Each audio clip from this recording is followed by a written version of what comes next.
You are listening to the Archaeology Podcast Network.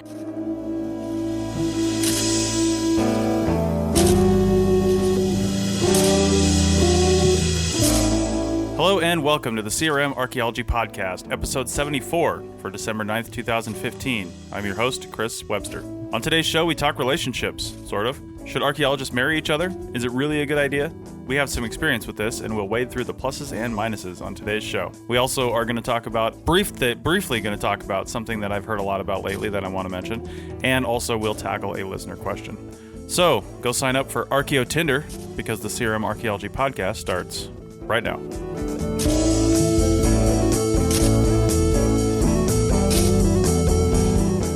Welcome to the show, everyone. Joining me today is Bill in Arizona. Howdy. Doug in Scotland. Hi. Sonia from Utah. Hello. And Chris Sims in California. Hey. All right, so on today's show, we've got a couple things that we're going to talk about. First, though, I want to get into something that's really been kind of bugging me lately. I've had a relatively high number of people from very different sources either sending me names or telling me to talk about this topic on the CRM Archaeology Podcast, and I was like, yeah, okay. And then I thought over the last weekend, I was like, you know what? No, I don't really want to talk about this at all. And I'll tell you why. And the topic is transitioning out of archaeology. Now, if you're transitioning out of CRM into, say, another facet of archaeology, then that's fine. I'm more than happy to talk about that because there's plenty of ways to do archaeology and keep yourself happy. And in fact, I think people should consider those kinds of things. If you're not happy in, say, CRM, or you're not happy working for the BLM, or you're not happy, working at a university or something, then there's other things you can do and stay in archaeology. That's perfectly fine. But talking about people about how they transitioned out of archaeology into, say, I don't know, working at the Gap or working whatever they're doing, maybe they went and got another degree, maybe they did something. That's not the kind of stuff that I really want to talk about on the APN and on any of the shows in the APN. And really the reason is I think part of what our mission is to make people happier and more content and find ways to increase quality of life. And if you're not happy doing archaeology, then I really don't want to help you get out of it. I want to help you stay in. And that's what I want to focus on. And that's my focus. That's always been my goal. It's been the goal with my blog posts, my book, these podcasts, and that's been the thing, is increasing quality of life and keeping people here. Now, there's some dissenting opinions flooding through on the chat, and I'll start with Doug because he was the first one to chime in. Doug, why do you disagree? Why should we even talk about this? Because I think when you're talking about if people should be happy, some people will be happy outside of archaeology, especially how the system's set up now. So most people go through university, they get a degree. They might do a field school, but we all know a field school rarely captures what actual archaeology is when you're out in the field, when you're doing CRM, when you're doing 99% of most archaeology. Even running a field school as an academic is very different than participating in one. And people don't actually really get a chance to try out archaeology before they become an archaeologist. And I would hate for someone to start a profession and realize they actually don't like it and they don't want to do it. And why stay miserable doing a job you don't want to do when you find it out? I think it's perfectly fine for people to try it out for a year or two, or your life changes. I think Bill was saying it earlier. People, go to grad school and they're like, so they can have a family. And sometimes being like a shovel bum is great in your 20s. You get to travel to all sorts of great places, dig some of the best archaeology of your life. But at a certain point, your knees are going to give out, your wrists are going to give out. You need to transition, and there are not enough positions in CRM for people to go to desk-based jobs. We need people to be able to leave the profession. I know so many bitter archaeologists who complain about, how much they hate their job and how they'd like to do something else, but they don't know how to get out. So I would actually think we should do an entire series of podcasts about how to get out of CRM. Because I think, it'd be better for people to be able to leave and do something they want to do. And I think A supportive profession is one that helps you into the profession, helps you grow in the profession, and then once you're ready to transition to something else, even if that's not in the profession, it helps you get there. Right. Well, I see what you're saying. Real quick, I see what you're saying. I feel like we should focus on the other side. But yeah, go ahead, Chris.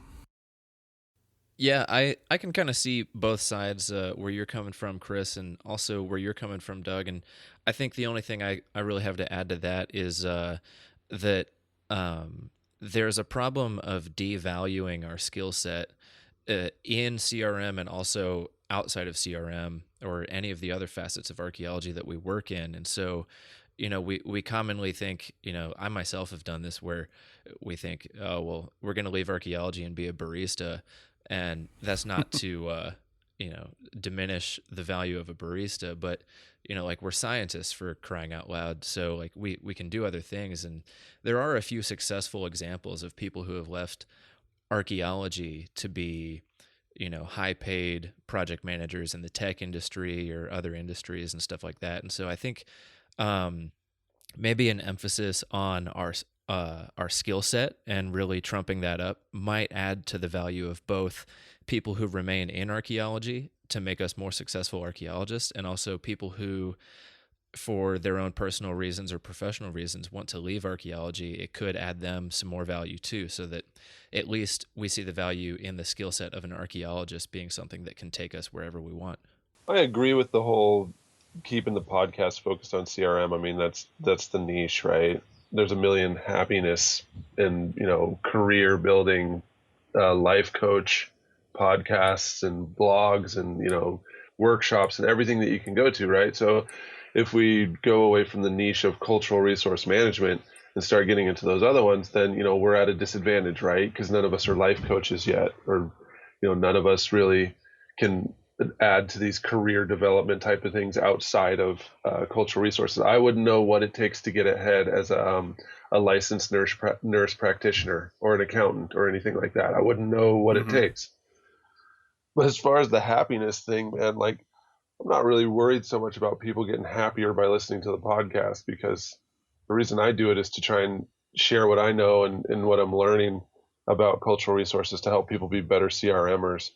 So their happiness, I mean, I meditate so that the world will be a happier place. I don't go on the podcast because of that. but when the dream is faded of being an archaeologist, when being a scientist is just not enough, when you decide that you want to have more money to do these other things that you're more interested in, and you can't figure out how to do that with cultural resources, and you're sick of living in hotel rooms and stuff like that, by all means, you got to transition out. And if you do transition out, find all the other people who did that and create your own transitioning podcast. Like, have another podcast about people who were sad at all their different careers and how they chose something else that's more fulfilling and makes their life, a better place, right? But I just don't really know about the CRM podcast being the place, because I don't plan on being in archaeology forever, seriously. But and I don't plan on being in cultural resources forever. And I have no idea how I'm going to get out. But when the time comes, I'll start listening to the podcast that someone who did it created for me. I think you're going to start a CRM life coaching business. That's fantastic. Let's do that. Well, what I want to do, I mean, I'm a Netflix addict, and I watched a thing about Yogananda, and I was like, so this guy just sits around and meditates and does yoga all day, and he just has people pay for everything, and all he does is just sit there. Like, once my daughter's graduated, that's what I'm going to do. Just sit around and try not to think and have people pay for all my food. Nice. Doug, another comment? Well, I would say that we should be the ones that have that podcast, because I don't think you're going to find many directions. And back to sort of Chris's thing about, transitioning out to be a barista, I think way too many archaeologists do transfer out to be, work in essentially service sector jobs because they're the generic jobs they get. And I think, it would be great to do a podcast on how your skills are transferable. It's a huge thing. A whole thing at universities is like, a liberal arts degree is transferable and stuff. And it is, but no one's actually showing that. And I think we could do. We wouldn't be able to do specific, like, this is how you become a financial advisor at Suez or whatever those different banks are. Something very specific. But I think we could have a really good podcast about how skills are transferable and how, as an archaeologist, you can get a job that's something other than waiting tables once you decide to leave archaeology. I agree 100% on that one. I don't think that, yeah, I don't think that we look, we're considered kind of a jack of all trades. Right. We've got people who are educated in archaeology but have different levels of skill in soils, ethnography, photography, floral remains. We've got human remains. We've got people with all these skill sets. Not every one of us is going to stay in this forever. And the point that I wanted to make is that, yeah, your knees do give out on you eventually, or sometimes you're just not good at the job. I have one friend who just didn't really. She wanted to stay home, and she was like, "Look, I can't keep traveling. I've got dogs. I want to be able to do something that's a little more local, and I can't do that in archaeology anymore. I have 3 degrees in archaeology, and I can't do anything else." And so the difficulty for an archaeologist and finding someone who's transferred out of it is that those people are transferred out. Unless you became good friends, you don't stay in contact with them, so you don't know how they did it. Yeah. The point here isn't to focus on getting out and how to become a barista or how to become a lawyer. It's basically the decision-making steps on deciding when it's time for you to get out and what it's going to take to move into a new, use your skill set to move into a new career. Yeah. Barista is actually my fallback career. I really want to work in a coffee shop, but that's another story. I did that in high school. It was fun, but boy, it smells in there. It smells like a lot of coffee, and you'll get a headache. If you've got a sensitive sniffer. But really, I want to own a coffee shop, so I have a nice place to go, and somebody else runs it. So that's kind of where I'm at with that. Doug, one last comment on this? Yeah, well, sort of picking up on Sonia's comment is actually, it'd also be good in this whole how to transition out and still stay involved in archaeology. Yeah. We have tens of thousands of people with archaeology degrees. I run into them all the time. People be like, "Oh yeah, my first degree was in archaeology. I did it 20 years ago," and they have almost no connection to the field whatsoever. It would be great to do not only how to transition out, but how to transition out, stay in contact, and possibly take some of your new skills that you've developed or this new career and bring it back to archaeology, because we have people going out and becoming social media experts, becoming film experts, things that I would say the profession really desperately needs, but doesn't have that skill set. And it'd be great if we could keep people who also left, but still were able to contribute and bring back something back to the community. Mm-hmm. Yeah. Right. Yeah. Well, that's a really good point, Doug. And I'm going to finish this off with one last comment. I'm not denying the fact that some people need to get out. If it's just not right for them, and that's absolutely true. You shouldn't stay in doing anything if it's not what your passion is. If it's not something you really love doing, even if it is being a barista, some people that is their passion. I just watched the documentary called Barista on the National Barista Championships, which I didn't even know was a thing. But anyway, I think my thing is I just don't want to. I don't want to focus on it. I want to focus on, okay, you have a problem with archaeology. You have a problem with CRM. Let's focus on what we can do to try to fix that. Maybe we can't fix it for that one person. Maybe they still have to get out, but maybe that's a problem that does have a solution. I mean, if they can do something else within the field, if it's a problem because, they have kids and a family, which we're going to talk about later, then maybe there is something else they can do, like you were saying, Doug, but still stay, connected to archaeology. But focusing on how do I quit this job and do something else, and what skills do I have that are transferable?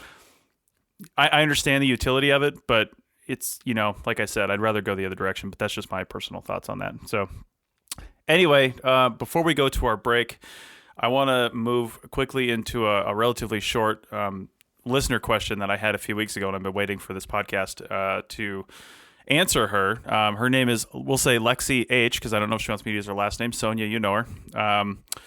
Yes, or I at do. least, yeah, she said that in her email. She said she's a big fan, listens to all the podcasts, and she makes people in the truck listen to them as well. So, people in the truck, how's it going?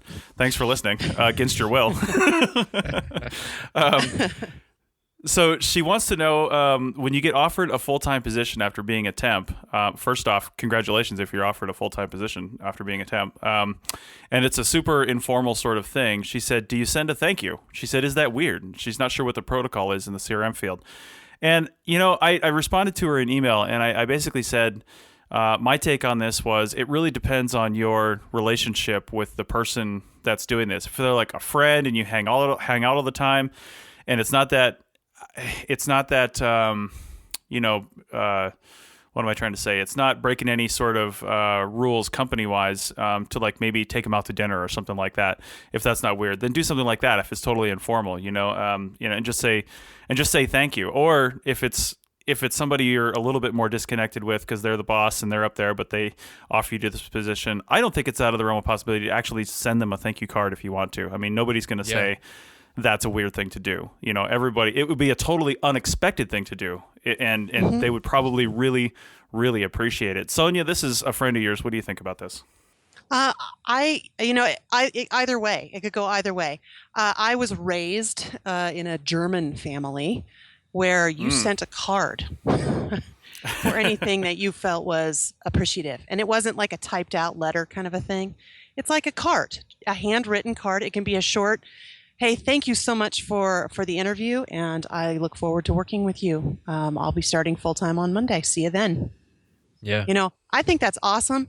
And given this day and age when everybody communicates digitally, a handwritten card especially is very thoughtful. Yeah, and I prefer an internet card on Instagram, #thank you. That's 2015 way to do it.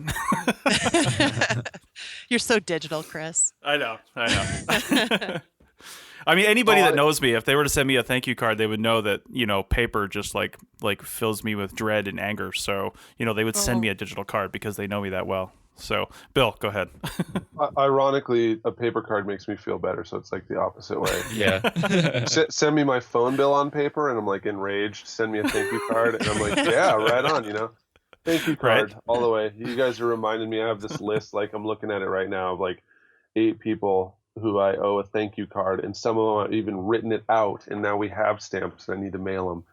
So yeah, thank you card. Huh. Go ahead, send it. At least a thank you card. Well, like I said, Bill, you can convert mine to digital when you send it, so you can just scan it.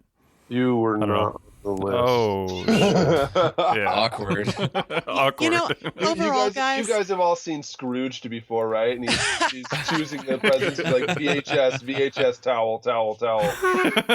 You might make it to the VHS list. Nice. Sonia? Overall, guys, usually when you are offered a position, you usually say to that person, thank you. Yeah. And that is sufficient.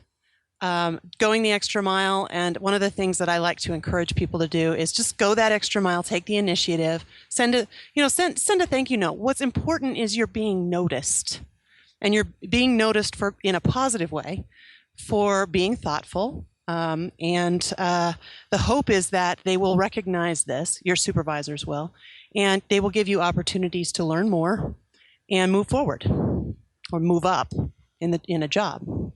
Yeah, I would add, even if you don't get the job, send a thank you card.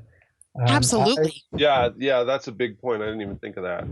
I've actually gotten, well, two interviews, one job after they told me that I didn't make it to the next round of interviews. I sent a thank you, and someone dropped out, and I got that interview because they basically knew who I was because I had sent a thank you card. Well, in one case, a thank you email. But right.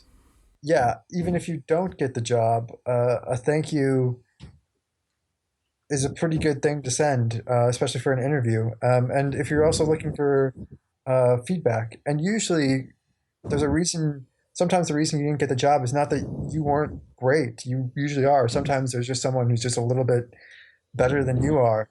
But they'll remember you if you do send a thank you card. Mm-hmm. Okay. Well, I think that handles that question. When we come back from the break, we will head into our primary topic, and we'll let Bill kick that off right after this.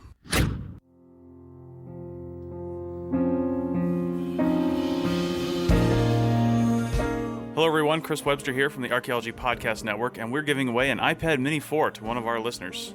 The iPad Mini 4 came out in September.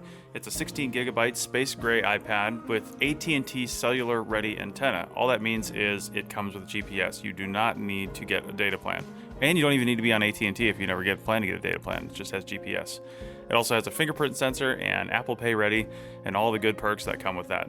So it's a good iPad. We use them in the field.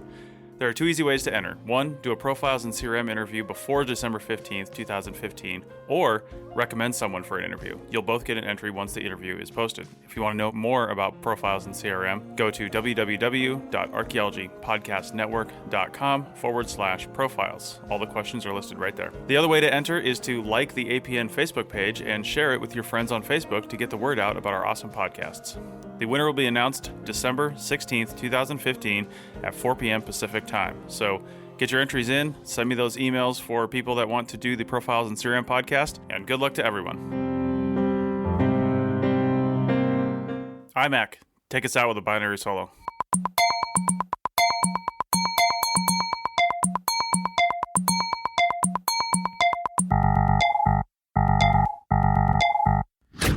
All right, we're back, and we're going to get into our topic for the day. Bill, why don't you kick this off and tell us exactly what we're talking about, and maybe when your blog post about this is coming out. Yeah, totally. It's something that's been on my mind for quite a while, especially since I went back to school to become a graduate student. There's a couple of really great people that I've seen come to the University of Arizona, and they're really skilled, and they've been doing CRM for a while. And they go back for a master's in the applied program there. And whenever I ask them why they went back for their masters, they always have the same reason. Like they were ready to maybe have a management spot. Maybe they wanted to be a more valued person by CRM companies by having the master's degree. You know, they can meet the Secretary of the Interior standards. They also have a chance to break through the glass ceiling because they'll have a graduate degree, so they can move beyond field tech, right? So they've spent a while doing field tech, but almost every time, at least half of the times I talk to former CRMers who went back for their masters, they always say, because I wanted to have a family, you know, I wanted to be a grown up, I wanted to get married, maybe buy a house, maybe have a nicer car, maybe have some stability in my life. And so every time they say something about, you know, buying a house, I always shake my head like, well, you can do that as a field tech if you really want to, right? It's not going to be easy. You're going to have to find the right thing. You're going to have to save money. You'll have to have a down payment, you know, all the stuff that comes along with buying a house, but you can do that. And then I used to think, well, I still do think if you want to have, you know, children, what's preventing you from doing that? You know, this is your job as archaeology. There's a lot of people who have jobs where they travel a lot. What's to keep a field tech from doing that? But then I started to think about, well, what would happen if two field techs got married? You know, how would they manage a family? How would they have a house and have all that stuff? And so, yeah, there's a blog post that's coming out on Monday, which will be December 7th on my blog. And it asks the question, can two field techs get married? And so the simple answer is, yeah, they can. You know, they can get married. And then I started to think about, okay, well, if you're married and even if you don't have a family and kids, the strain of either always being there with your spouse. I love my wife. Part of the reason why I love her is because I don't work with her all day. Amen. Nice. You know, and I married my wife, who is not an archaeologist, who actually, in fact, doesn't really want to hear very much about archaeology at all. Her eyes just glaze over the minute I start talking about archaeology. Wait, she doesn't subscribe to all our podcasts? That's no. What she does is she's aware that I'm recording a podcast, right? So that's as far as it goes. And then I tell her, you know, hey, we talked about this on that one. Oh, that's interesting. Like, you know, whatever. That's what my husband does. I'm not Exactly very the nice. same. One bit, right? So, you know, she's not. Good job, babe. Yeah, exactly. Oh, good job. You know, well, we're out of milk. You know, Exactly. paying the laundry. That's something that matters to me. But at any rate, I didn't choose my wife because she wasn't an archaeologist. However, I think that her not being an archaeologist made her a little bit more attractive back when I was single, because when you're always around archaeologists all the time, you're talking about archaeology like all the time. And so learning about a whole new area of the world, basically everything besides archaeology, it was cool. We could have long conversations because she had a whole bunch of stuff to say that I didn't know anything about. Mm-hmm. But so she's not an archaeologist. She has jobs that are in the towns where we live, and it's sometimes my CRM job was the one that was paying the bills, and then other times her job was the more stable one that was paying the bills. But either which way, we were married and doing all that stuff. But there's times when I'm gone for like a month and a half, right? And so that's stressful, we've had to deal with that in our relationship for years and years and years. There's times when I'm just out in the field and she's left to do everything. Mm-hmm. And then you add in the kids and stuff, that just makes it even more complicated. So when I'm gone, it seems to her like I'm just basically on a beach in Tahiti while she's stuck in Mordor, with the kids trying to make all this stuff work. Mm-hmm. So there's when I come home, there's kind of a yay, I'm glad you're home. Okay, I'm gone. I have a million things to do that are for me. You can stay here with the kids and take care of it. And so trying to be a parent when you're only home 3 days a week or 8 days a month or something like that. Trying to be a husband and stuff when you're gone for so much of the time. That's stressful for a marriage. So you can imagine if your other spouse was also an archaeologist, how much more stressful that would be. And then finally, the financial thing, I personally, I don't think that that's an issue. I think it's more of an issue of, can your relationship handle it? And how are you going to be a parent if you're out in the field more than money? Because there's people who make a lot less than archaeologists, and they've got kids and families, and they raise them all the way up, right? Mm-hmm. So it's not, the cash shouldn't deter anyone from getting married or having a family or trying to buy a home or anything. If you don't have, I guess for a home, if you don't have the money to pay for it or, to have a down payment, don't do something ridiculous. But seriously, you can afford something in most communities. The money's not a factor. It's more, how strong is your actual relationship with your spouse? Yeah. Mm-hmm. And how are you going to be able to parent when you're not there all the time? I don't know. Chris, Sonia, you guys, Doug, Chris, everybody, you tell me what you think. Well, I'll start because I've actually experienced pretty much all of that except for having children. My wife and I met while we were field techs, and in fact, it was her second or third job, and it was my technically, I think it was her second job and my first job that we met on, and we started dating on the next one after that, where we both got randomly on the same project together, and actually, we started dating well after that, but that's another story.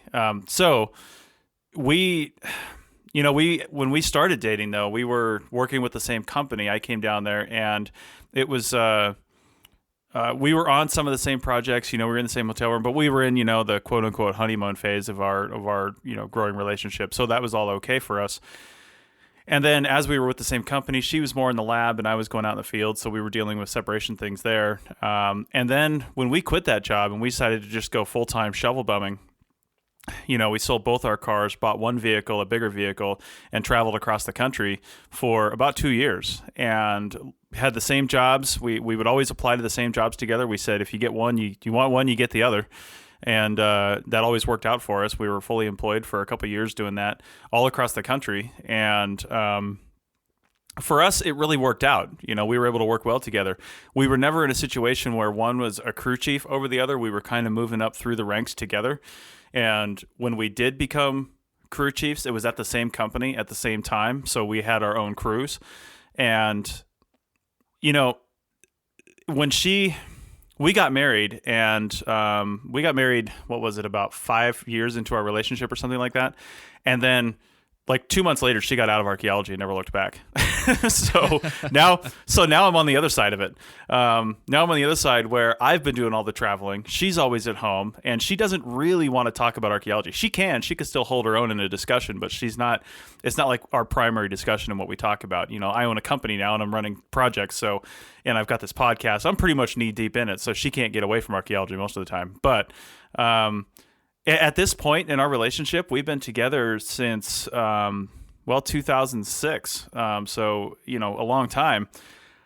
And honestly, she's asked me before if she could work for my company. Like she's doing another job. She wants to come back to archaeology, kind of just because I'm running the show now, and her biggest problems with companies before was all the things that we complain about CRM companies, but theoretically those aren't going to happen if we're calling the shots, right? Well, that's also a naive statement to make, but that's another topic for another show. So, right. Yeah, I mean, once you get the big picture, you realize that some things are kind of unavoidable and some things are not. But anyway, now I'm not sure we could work together. It's a completely different relationship. You know what I mean?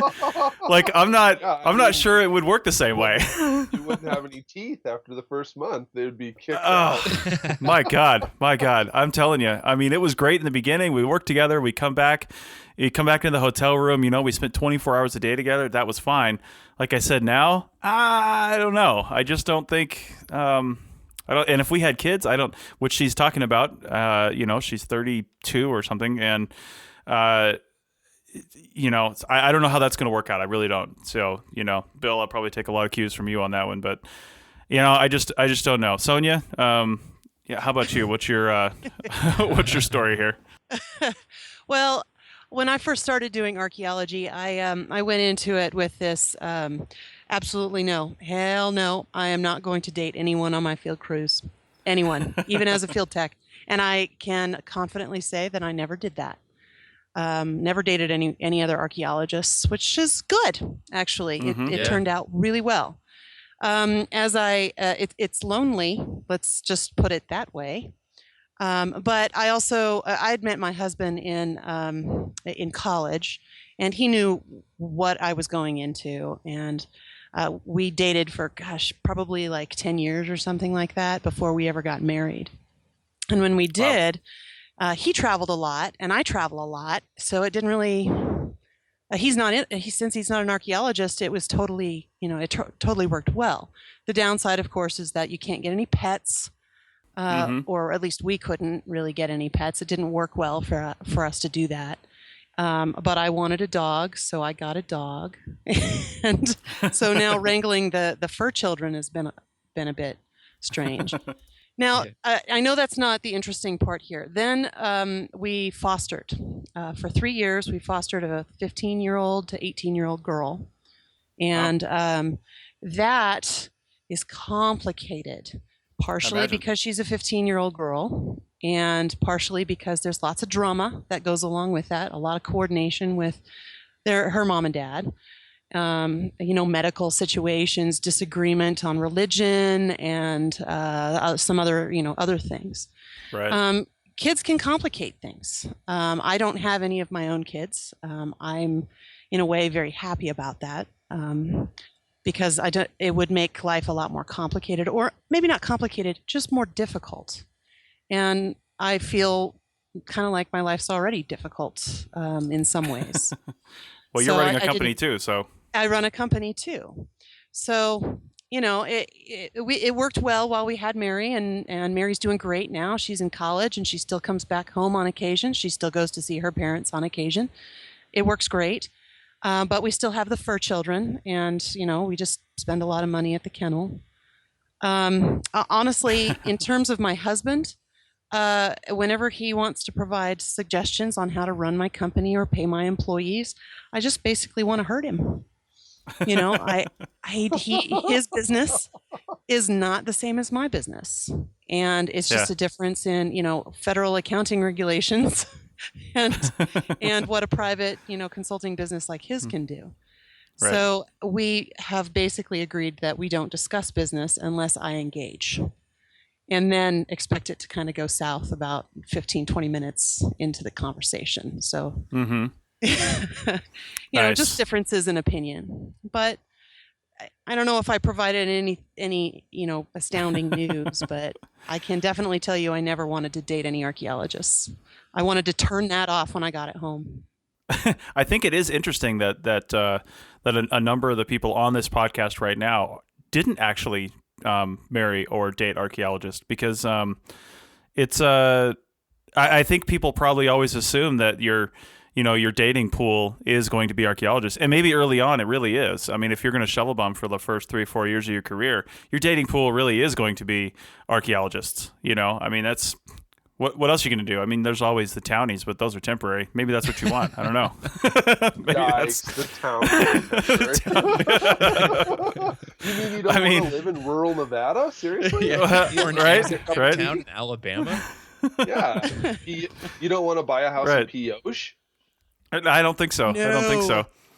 So I want to move next to well, let's have Doug comment first, and then I want to move over to Chris, because he's about where I was about 10 years ago right now. We'll get into that, though. Doug, go ahead. Yeah, I'd just like to say that it's probably changed, especially in the last 5 years or so.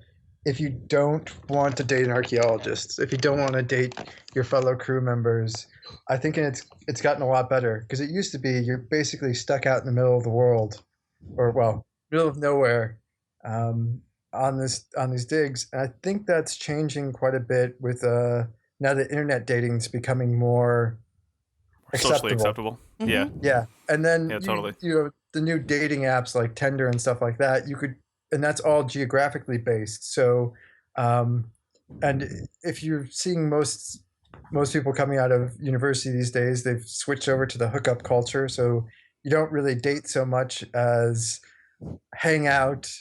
And so I think in terms, archaeologists haven't changed, but the world's changed around us to make it easier to do what dating is today. I was thinking this, and Bill put it in the chat too. I mean, I think Tinder brought the townies to you rather than you having to go find them. for better or for worse, that's probably right. true. Right. Yikes. Nice. All right, so Chris, you are dating an archaeologist. Yes. I mean, you're dating a serum archaeologist. And she's younger than you. You're actually almost in the exact same position I was in when I started dating my wife. I'm like 8.5, 9 years older than she is, and we were both at the beginnings of our career because of the way that I had come into archaeology. I did the Navy first and aviation first, and then I came into archaeology. So we kind of synced up. In fact, we graduated in the same year, which was weird for us. But anyway, what do you think's going on over there? And keep in mind, I don't know if you got your headphones in, Chris, but Andy might actually be able to hear this right now. I'm not really sure. She might be in the room. If your couch She is in the same comfortable- room, but she can't hear anything I'm saying right now, if Nice. the couch Nice. is or comfortable, anything you guys are then saying. She speak can hear my freely. end. Nice. All right. Well, let's hear your side of it, Chris. What's going on with that? Basically, when are you guys getting married? Well, No pressure. soon. I will say that it is part of the plan, but in a nutshell, I got it. Like, my story sounds very similar to yours, Chris. I got into archaeology, like almost a decade ago, and I had partners before then who were archaeologists, were not archaeologists. The first partner I had when I decided I wanted to do archaeology was not an archaeologist, and she was like, "What are you thinking? That's such a dumb idea." And I've had times in my life where I could have blamed archaeology for the demise of relationships, but ultimately, like, hindsight being 2020, those relationships were doomed to fail as they were. But the current relationship I'm in now, we've been together for almost 3 years, and we met on an academic dig in Portugal, and we've worked together in CRM. We've also worked separately in CRM, and it takes a lot of work. Like navigating the relationship, but also navigating the balance between being coworker and partner. There have been times when I've been her supervisor. So yeah, it's difficult. It's always finding the balance. And so it just takes a lot of work. And I think one of the recurring themes like throughout archaeology, no matter like what you're really talking about, is like having realistic expectations about things and being really mindful about everything you're doing. And so, like one of the lessons I've learned throughout the past is don't put too much pressure, or like don't burden your relationship. Like there's times when you just think, your relationship is strong enough to handle certain things, but the distance, the instability of archaeology are like nothing to take lightly in archaeology. So it takes a lot of mindfulness, and something that Doug has said, dating aside, I think the connectivity of our technology right now makes it a lot easier to keep good communication open. And so when you do have distance from your partner, being able to FaceTime, being able to Skype, and also having better internet connection and better, data connection with your phone all over the country and even most parts of the world makes it really easy to stay in touch and have like good communication. So it makes it harder to miss your partner that much. That's a really good point. The communication aspect of it, because I know my wife and I, we, FaceTime or Skype. Actually, we FaceTime because we both have iPhones. I probably, if not every day, every other day. And if we don't do that, we usually at least talk or something like that. Sometimes she'll work a closing shift where she works, and we'll just text back and forth or something like that. But it's fairly constant communication. It's not like when I get home on the weekend or something like that, we've got to spend a few hours catching up. We're pretty much on the same page by that happens. I just got to make sure she cleans up the house before I get there. So she has her own way. She has her own way of living when I'm not there.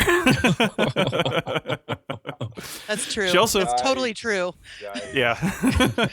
I mean, I'm sure we all do. We all have our own ways of living. So, you kind of, that is the one thing I've noticed before the break real quick that I'll talk about is it's been really strange for us, especially on this current project, because I've pretty much been gone since April, but since June, we've been on a project where I've got a 2-bedroom furnished apartment rented. So, I mean, I moved a lot of stuff down here, actually. I'm in the process of moving it all back because the project is over, but we've essentially had our own places to live for the last 6 months. And when I've gone home, I don't even unpack my suitcase. I set it on the chest at the end of the bed, and I pretty much live like I'm in a hotel room when I'm at home, and then I unpack when I get into the field.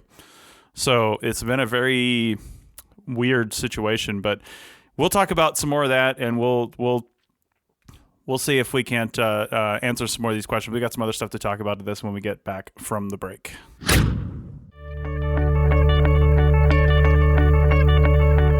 Profiles in CRM, a weekly podcast. Ask CRM professionals 8 simple questions. The first questions establish education, location, and experience. The last questions are a reflection of that experience, and the answers will surprise you. Check out the show on iTunes, Stitcher Radio, and at www.archaeologypodcastnetwork.com/profiles. On that page, you can also request to be interviewed for the show. It only takes 20 minutes, and you don't need any special equipment. Let's get back to the show.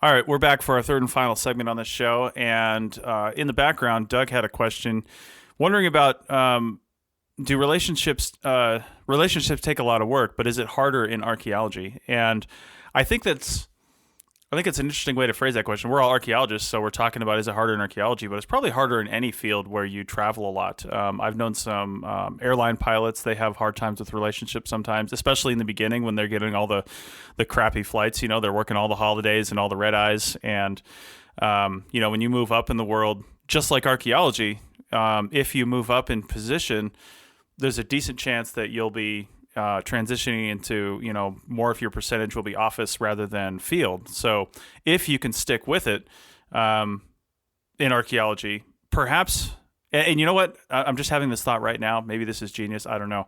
How many people know people that got married when they were 20, 19, 18? Hell, I did it. And then I got divorced because that was a stupid idea. So Yeah, maybe I know people like that. Wasn't me, Yeah. but I know Me people like either. that. Yeah. Exactly. So these people, like some of us right now that got married later on, I mean, it seems like maybe we should live our lives. We're living a lot longer as human beings. We're able to have children, at a pretty advanced age compared to our predecessors, hundreds of years ago, if not thousands of years ago. And I think maybe it makes sense. Like if you go the traditional route, you go to high school, you go to college, and then you start field tech, and maybe you go to grad school later on or something like that. And maybe you don't get into a serious relationship until you've got 10 years under your belt, and you've dated and stuff like that, but you've got 10 years under your belt. You're moving into crew chief, maybe project management. That's when you can start staying home a little more, and then maybe put in the time into a relationship that it could need. I don't know. What do you guys all think about that? I'm just interested. I want to hear more from Doug, because he just said that he started dating his wife at 19, and he is breaking that mold that you were saying of the early marriage. So, Doug, how'd you do that's it? true. That's true. Yeah. No, I met my wife freshman year of university, and we, surprisingly enough, we were probably in a similar situation to what it's like to have a relationship in the field in archaeology, but it wasn't archaeology. So we met because at the University of New Mexico, they do orientation, but they do it. You go for 2 days, different weeks during the summer. You sign up for your classes and stuff. And we are orientation leaders, so we'd show the new students around the campus, help them sign for their classes and stuff like that. And it was a very intense experience because one of those days was a 16 or 17-hour day, and then we basically were in the dorms together. So we ended up living right next to each other, and the people we worked with, we worked with them, we lived with them, we basically saw them all the time. And occasionally you might have a Friday afternoon or a weekend away, but usually actually we ended up, well, most of us were under 21, so of course we weren't drinking on campus at that time, but hanging out. And so it was a lot like a archaeology relationship when we first got together, which is you live with the person, you work with the person, you see them all the time. And obviously we didn't do that for forever. And I don't know if I'm the best person to speak about like having good, healthy relationships, but it's been a decade, and we're still together. So I'm not sure. I know I've known quite a few people who did get married quite young, and it hasn't worked out. But for us, it did. I think that there's something to your experience, Doug, and also kind of the experience that some of us have in archaeology, where the close quarters and just like really never having a break from someone, it can be a good thing or it can be a bad thing. I'd say in my experience right now with my current partner, it was a good thing. We lived together and got to see each other at their best and their worst, all in like the first almost 3 months of a long field project. And like before we ever even thought that we would date each other, I got to know this person quite well. And like as far as bringing that back to the main question, are relationships harder for archaeologists? I don't think that they're necessarily harder than anybody else in the general public who's maybe, traveling a lot, or even military families, stuff like that. I just think that maybe us spending so much time together and having so much close quarters in uncomfortable situations where we're tired, we're filthy, we're, mentally fatigued as well as emotionally fatigued. I think that it can really make things, I don't know, you learn a lot very quickly. You do that indeed. Yeah. Yeah, I don't think it makes it harder to have a relationship personally, but I don't know what to say about parenting, because I didn't have kids when I was a tech, but I have had them since I've been a CRMer, and I know that it's hard to raise kids if you're not there every day or all the time. It's hard. And my fact of being in the field so much is what motivated me to go back for my PhD, because my kids were little. And in those first 18 months, 12 months, it depends. heard of these miracle babies that sleep through the night. I don't know about those babies because my kids still don't sleep through the night. My son's 5. But like, I mean, you are worn down when that baby's born, especially the first one, exhausted. So, talk about no sleep at all, and then your husband's in a hotel room somewhere sleeping all night long. Like, if you can only imagine the jealousy or the feelings behind that. But then also try, running crews even out of town. And I've had to do it many times on like 2 hours of sleep, 3 hours of sleep, because your kid is up all night long every hour. Yeah. And you have to deal with that, right? And if you don't deal with that, God forbid you actually just sleep through the kid crying, there's someone who's dealing with that, and she remembers every time that you sleep through the crying and changing the baby at night. That doesn't go away. So it's super stressful, and you can imagine how hard that is. Just everyday people who live in town and stuff. It's hard to have a newborn, and then add to that the fact that 1 or 2 people are out of town all the time. I just don't really see how you can have children in that situation. And then the other thing, what you need to be a parent changes throughout the child's life. So what an infant needs is way different than a teenager or a kid who's in elementary school. So you're staying up all night long with the infant for one reason, and you're staying up all night long with the teenager for a whole different reason. Oh, yeah. The reaction that ends up happening, the way that you have to deal with things and how you have to be there.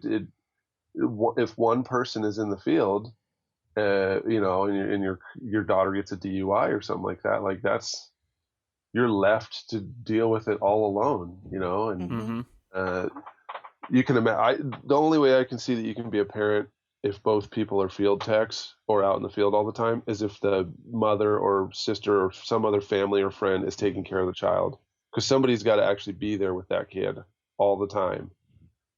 And you can have daycare during the day, or they can go to school and all that stuff and aftercare. But seriously, someone has to be with that child at night and in the morning and on weekends. And if you're out in the field doing stuff, someone has to be there. And the only way you can have a kid is if your family or friends step up, because it just pretty much cannot be done if both parents are out in the field. That's true. And, I think it even goes to even if you don't have kids, it can be difficult depending on your lifestyle. If you own a home or something like that with your significant other, and you're gone in the field during the whole summer months, when we all know owning a home in the summer months, there's a lot of things to take care of. There's lawn to mow. There's, there's maintenance just owning a home. And then there's even more in the summertime. And maybe you can't do that every 2 weeks when you're home. So the other person is going to have to step up and do all that stuff while you're sitting in a hotel room with maid service. They are required to keep the house going. And I know there's plenty of single people out there that do that, but when you're married, you kind of come into the expectation that you're going to have help doing that. And then, the person's gone in the field all the time and you don't have any help doing that. And that can be frustrating for people even just psychologically, even though they know they can do it. Psychologically, it's like, why do I have to do all this? You own the house too. You live here too, but I'm stuck, carrying the load. So, Doug, you had a comment on this real quick. Yeah, it was mainly just to sort of pivot a little bit back to what Chris Sims said and about the sort of intensity of a relationship when you're in the field and you're an archaeologist. And I think it is really tricky as well in the sense. So when my wife and I got together, we were flirting in the first couple of weeks, and I had made a conscious plan to not do anything about it until after the job was over. She had different ideas, and obviously she won out. But in that same job, we actually had someone who, someone who was fired, and in circumstances we didn't like. There was people who had relationships and broke up. Another couple ended up having a child. So, the intense work relationship, I think there was 22 of us. And 16 people got together, so 8 couples out of that one staff. And some of that happened while we were all working very intense, and it's when relationships fall apart in the field. I think it makes it really difficult to have any sort of relationship if you're an archaeologist and you are in that intense work environment where I don't know, it depends where you're working, but sometimes it can be 10 days. You're living with someone, you're working with someone, and you're out in the middle of nowhere. So it's just basically you and a couple of other of your fellow archaeologists. And it's a pretty hard to negotiate that if stuff starts to go south, Mm-hmm. or stuff starts to go south with other members of the crew, where you know crews start to break up and split up, where one member of the couple dislikes someone else, so it's awkward because then the other person in the couple can't really hang out with, it's all those relationship stuff. So I think it is one of those really hard, difficult things to do in terms of archaeology. It just, if you're in that such an intense environment. Yeah, I've said many things on this podcast which people have emailed me over, but exactly what you're talking about is why I don't really like working with couples in the field. Mm-hmm. Because almost every time, I mean, I'd say a small percentage of the time, it's civilized people like Chris Webster and his wife that actually can handle being together with each other all the time. And most of the time, especially these longer digs, 6 months, 12 months or whatever, people start hooking up. Oh, field school is another example too. People start hooking up and then everything falls apart. Yeah, Chris Sims is another example of success, but they're seriously like the few of the dozens of couples I've seen, totally implode. And then, as a manager or as someone else on the crew, you have to deal with that kind of stuff that's happening in the field. And like, it adds extra work for you, which is why I really just don't like working with couples. Yeah. I just don't like it, and I can't get over it because there's been so many bad problems that if I even hear about it, it kind of it changes my whole like attitude and stuff like that, and it's very hard to get over. Yeah, totally. It makes it hard to really find the balance between, being a professional coworker and, being a partner, or even, on your end, Bill, if you're supervising someone, like how do you draw that line and say, like you're coworkers for Christ's sake, and then, but they're also partners as well, but they're bickering, it's like, how do you treat that as like couples intervention or like an HR issue? HR issue. Yeah. Yeah, it's an HR issue, except for you're 500 miles away from the HR, Yeah. person that can sit you down and say, okay, now tell me what happened, civilized, in a very civilized manner. It's like, yeah, you've rented 10 days worth of hotel room, and these people were supposed to stay with each other.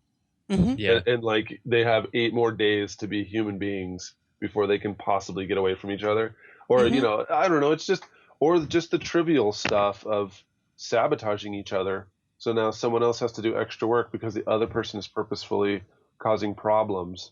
Good grief. To hurt the other one. It's just, I just really don't know what to say. The HR issue, like, there's one company I worked for, and we had to watch this sexual harassment video. It was like a 1-hour video or something like that, and it described what harassment was. Then at the end, they were just like, and if you look on page 25 of the contract you're about to sign, it says, don't date anyone on the field. If you feel like you have to date someone in the field, you must tell us before you start dating. If you start dating before you tell us you want to date, you're gone. You're gone. Exactly. I generally try to treat that as an HR issue, and I've only had to deal with it a few times. And I mentioned in some of the comments that sometimes male-female relationships, especially when they involve a triangle and not a line or 2 points, can get kind of complicated. Oh, yeah. And, first of all, if you're the field director, you don't get involved with anybody on your crew. There is that will be nothing but problems for you. I know it's tough, but just deal with it. You need to be the mediator, and you need to set the good example and remind your crews that they need to be professional. And if they can't be professional and maintain their professionalism so that they're doing their job, they need to be off the crew. And that's just kind of how it is. Yeah, and I think that's not too much to ask either, because that's a good lesson to teach someone as a good employee, but also as a good partner, to keep it together while they're in the field. Yeah. You can have a disagreement. That's perfectly fine, but you maintain your professionalism while you're working. And if you need to have that knockdown, drag out fight, you do it in the hotel room or If you like doing it in public, some McDonald's somewhere way off the strip, Yeah. and then you remain professional back in the field the next day. If you can't do it, you're not dating the right people. Yeah, definitely. Well, I think they start off as the right person till that third, person in the soap opera triangle enters the picture. Then magically they're not the right person. And then that's when everything starts falling apart. And some people just don't have the emotional stability to handle it. Yeah. For me, I didn't want anything. One of the reasons why I said that I didn't ever want to date an archaeologist in the field is because I know I have a very strong personality. And if I get pushed to the point where I lose control, I'm not fun to be around. So I knew that that dating in the field was probably not the right thing for me, which is why I chose to do what I did. And that was a personal choice. Well, before I met my wife, I dated other people who were techs who I hope are not listening to this thing right now. But it was complete failure.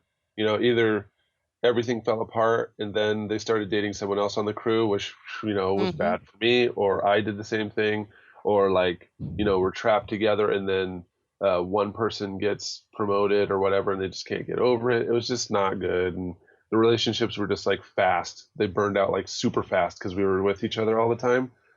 So, I don't know if that contributed to moving towards, dating my wife or dating outside of archaeology or whatever, but, probably. Nice. Well, this is the kind of transitioning out of archaeology I can talk about. So, transitioning out of archaeology partners. All right, so we're going to end this real soon, but I did want to bring one thing up real quick that we talked about earlier, and that was conversation and taking a break from archaeology when you get back home, like Sonia and Bill can do, because they, didn't date somebody in archaeology. And I'm so knee deep into all this stuff. It's like all I do talk about at this point. So it's kind of awkward for me not to be able to talk about archaeology when I get home, because I really want to do that. I'm not really tired of it yet. I don't mind talking about, now I don't just talk about field work or how much my crew is pissing me off right now, Chris, and how much. No, just kidding. I don't want to talk about stuff like that. I mean, I just want other stuff. I've got the podcast network going on and some other things going on, but it's all kind of archaeology related. And for me, that's a good thing to have. And I do wish my wife would talk about that a little more, but of course she doesn't have a frame of reference for that anymore. So I can't expect her to really keep up with that kind of conversation. But, really it's find what you want. If you don't want to talk about archaeology all the time, maybe you should find somebody that also doesn't want to do that, or that isn't in archaeology at all, like we're talking, or, maybe you find somebody that is just as into it as you are and it works out as well. So I don't know, just keep your eyes open for whatever works right. All right. I think we're going to stop this right there. We could probably go on talking about this for days and days and days. Yeah. And maybe it's a topic we'll bring up again later, and maybe we'll bring up some dating experts in archaeology later on, and some people that have had a lot of success with some of the stuff that Doug was talking about, like some of the online dating. I think that'd be a halfway decent topic, because this all does go back to what I was saying at the beginning of the show about keeping people, keeping up quality of life and keeping people happy so they stay in this field. And one of the big sticking points for getting out of archaeology is you can't ever make a relationship work. Everything is temporary. Everything is, and for some people like that. Some people like the fact that all the relationships they have are 3 to 6 weeks long, because that's the length of the project. Or because they've watched a lot of James Bond flicks and think that Right. Hey, before we go, let's spend 1 minute talking about you guys all know the archaeo nomad, the woman that ever wants to go home because CRM's her life. She's at the office all day and all night. Or the guy who's in the field who pretty much sleeps in his Toyota pickup truck because he has nothing else to do. He's there way before he's supposed to be at work. He never wants to stop digging at the end of the day and stays there way longer. And when you start learning about their lives, you learn that they just had nothing but disastrous relationships and their family's just gone, and archaeology is the only thing they have left. Yeah. I think that kind of person is probably present in any workplace. Yeah. Wow.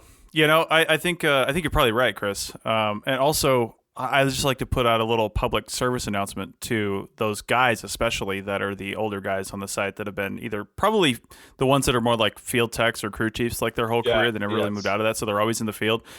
You got to know at which point it starts becoming creepy that you're hitting on the 23-year-old girls. Okay, you got to know. Like at what point that switch flips. It's different for everybody. So, learn how to read body language.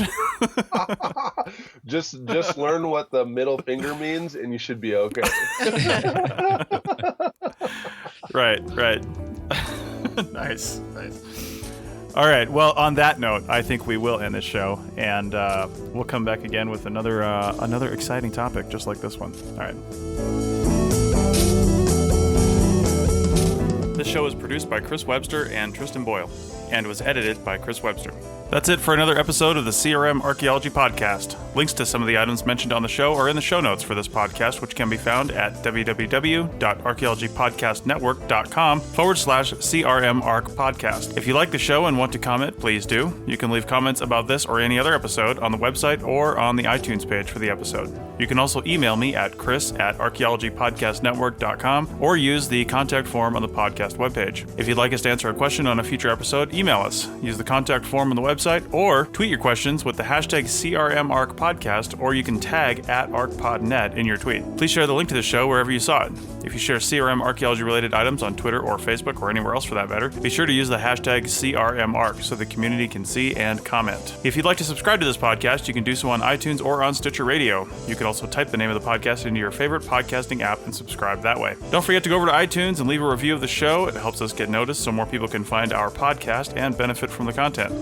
Also, send us show suggestions and interview suggestions. We want this to be a resource for field technicians everywhere, and we want to know what you want to know about. Also, please consider donating to the Archaeology Podcast Network. Your donations help fund our bandwidth and contribute to our editing costs. Thanks to everyone for joining me this week. Thanks also to the listeners for tuning in, and we'll see you in the field. Goodbye. Bye. Adios. Bye. That actually wasn't terrible. That was Good.